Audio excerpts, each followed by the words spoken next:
I don't do it, but I have a young guy who helps me out in the studio that will take coordinates off of models and plot it out on a computer, and some of this cutting out the large sheets of metal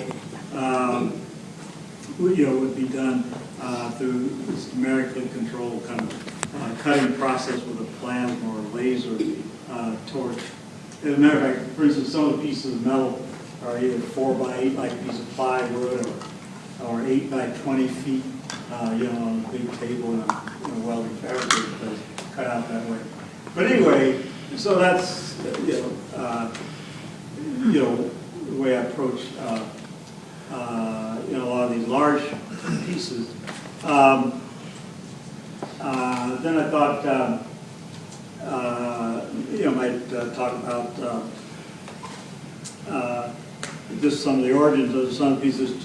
Like the Jacob's Ladder is a piece that was commissioned for a library, what's called a regional library in Chicago on the south side, and it's in the African American community, and houses within the space that you see the sculpture in a collection of African American cultural and historical memorabilia and literary work, even some some of the archives of some writers in Chicago, and then from other places as well, called the Vivian Harsh Collection.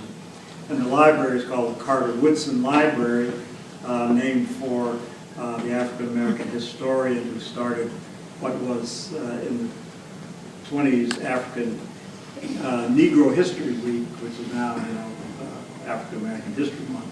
But anyway, this Carter Woodson Library, and so the piece that I call Jacob's Ladder, refers to the story of Jacob having his dream, and the space actually suggested the piece in that one could hang this piece in this atrium space. The space is like 30 feet high and 30 feet square. So, and then the piece, the ladder part, hangs down from the beams that support the skylight. And then the bottom piece, which is on the floor, and you see it as you walk in, it represents an interpretation of the altar that Jacob built on the spot where he had his dream. As a sculptural device, so it sort of uses the two elements to kind of make the whole space a sort of sculptural space. Rather than filling it up, you just have the two things that relate to one another and sort of enliven the space. And this piece is made out of welded brass and bronze. And I just put this here because a friend of mine, late poet novelist Leon Forrest, was moved to write this poem in response to seeing this piece after it was installed in the library.